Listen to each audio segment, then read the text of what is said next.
monitor that developing story. But we turn now to the state of education here in the U.S. There is a debate in this country about the role that schools should play in American life. What say should parents have about what their children are learning? How much information should educators be required to give parents about their children's experiences behind classroom doors? Those are some of the questions we'll attempt to answer today. But first, Mike Emanuel reports from the Virginia suburbs just outside Washington, D.C., which has become ground zero in the fight over schools. Shame on you! Shame on you! Moms and dads who during the pandemic were alarmed by COVID restrictions and what they felt like was a political agenda in their schools. In Virginia, Glenn Youngkin recognized the heartburn and ran for governor in 2021 on empowering parents, becoming the first Republican to win statewide in what had become blue Virginia since 2009. Creating a new political playbook for other Republicans to follow in swing states or where Democrats are dominant. Youngkin imposed new policies insisting students use bathrooms and locker rooms matching their birth gender and increasing parental notification requirements. Parents should be the absolute primary advisor. To close them out of this doesn't make any sense. But in several districts in the blue Northern Virginia suburbs, Fairfax County, Prince William County, Arlington, and Alexandria, Youngkin has encountered some resistance. We're worried that their names, pronouns, and in fact their very identity will no longer be honored at school. A recent Fox poll reveals more than half believe there isn't enough focus on reading, writing, math, and science, while close to half believe there's too much focus on sexual orientation and gender identity. Fairfax County schools are defying the state's transgender policies. The superintendent argues the local gender policies comply with federal and state anti-discrimination laws.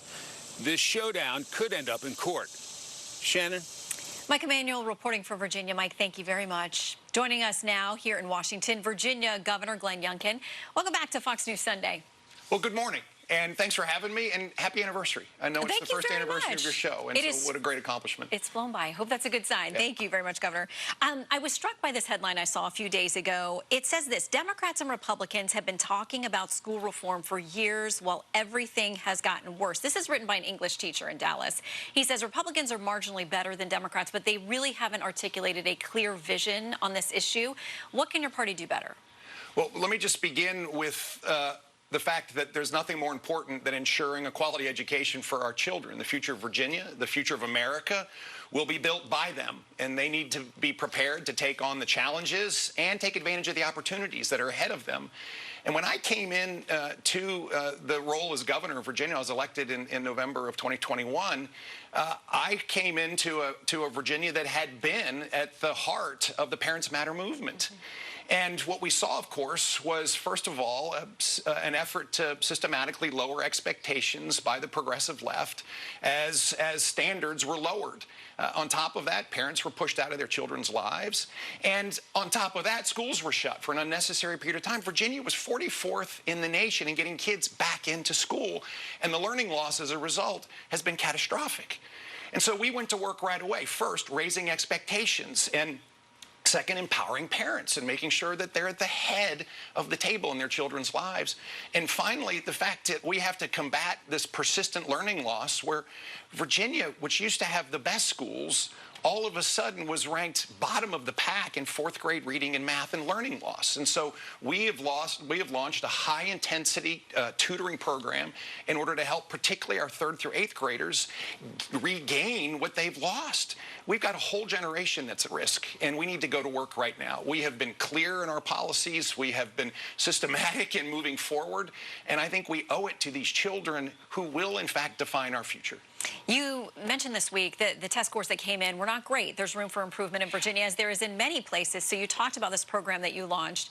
There are critics out there, not surprisingly. The head of the Virginia Education Association, James Fetterman, says this: after 2 years, all he has to show is a string of bungled proposals, administrative scandals, a proposed budget with cuts to K-12 spending in the 2nd year, and stagnating test results. Are the challenges bigger than you anticipated? Is that a fair criticism? Well, I first of all want to step back and say, as we came in as a new administration, what we inherited was a group of children who had been, in fact, damaged by schools closed and lowered expectations. And of course, what's clear is 3rd through 8th graders had never been taught the foundational elements that were going to underpin the rest of their education. And so the learning loss was not only deep, but it's persistent. And therefore, we've got to put politics down and go to work. And that's why this high-intensity tutoring program is so important. It is 3 to 5 hours a week of tutoring for reading and math in the classroom, either before or during the day or after. The school systems get to decide. It's not going to cost families a penny. It's being funded by the state. And we have this moment where we see almost 2/3 of our 3rd through 8th graders at risk or failing their math standards, and more than half at risk to fail or failing their reading standards. There's no time for political jargon. It's time to go to work. And we've got to get this done now. We have a whole generation that's at risk. Yeah, we wanted this to be a very bipartisan discussion today. We repeatedly asked the U.S. Secretary of Education, Cardona, to come and join us on the show. We were turned down. We offered a pre-taped interview. We were turned down for that. He has been out on a bit of a back-to-school tour. I want to play you a little bit of what he says about Republicans. We have a party that's bent on creating division so that they could privatize schools. He says that division shows up in toxic disrespect for LGBTQ people, that you're banning books. He says that's your party. I believe this is representative of what the progressive left has been championing, which is, first, you don't know what's good for your children. We're going to push parents out of their kids' life. Second of all, we are going to emphasize equal outcomes over excellence and make sure that all children get the same education, when in fact we know that one size fits all means one size fits none. And then finally, on top of that, no one can argue with the fact that we have seen just catastrophic learning loss across this country because of bad policies by the progressive left. This is not a political statement. It's common sense.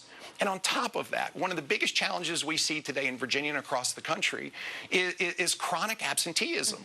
What they taught our kids and families was that being not in school, thinking that a 12-inch screen was a quality education, was okay. Well, what we know is it's not okay. And we've got to get kids back in the classroom. We've got to give them intensive support. And we've got to rescue this generation that's at risk. So let's talk about some of the policies that your administration has put forward. Mike Emanuel was reporting about some of the controversial ones there, where you've given guidance to school districts that they need to have kids using facilities and functioning with the gender assigned at birth, and also that parents have to approve if a minor student is asking for changes to names and pronouns, those kinds of things. A judge in New Jersey has blocked similar policies that parents are backing up there. He says he's worried about evidence of mental health issues, suicide, illicit drug dependency, and infliction of physical or emotional harm by immediate family members for students who are forced to reveal these things. So first of all, how do you acknowledge those potential risks? And second, you've got a number of districts who say they're not going to comply. Can you enforce it? Let me just start with where our policies are rested. It's empowering parents to be engaged in their children's lives. And the previous policies specifically excluded parents. And we know this is not right. A child can't go on a field trip without parental consent. A child in school can't get an aspirin or a Tylenol without parental consent. How in the world is it appropriate for a child to be guided and counseled by folks that are outside of their family on these most important issues when they're questioning their identity at school?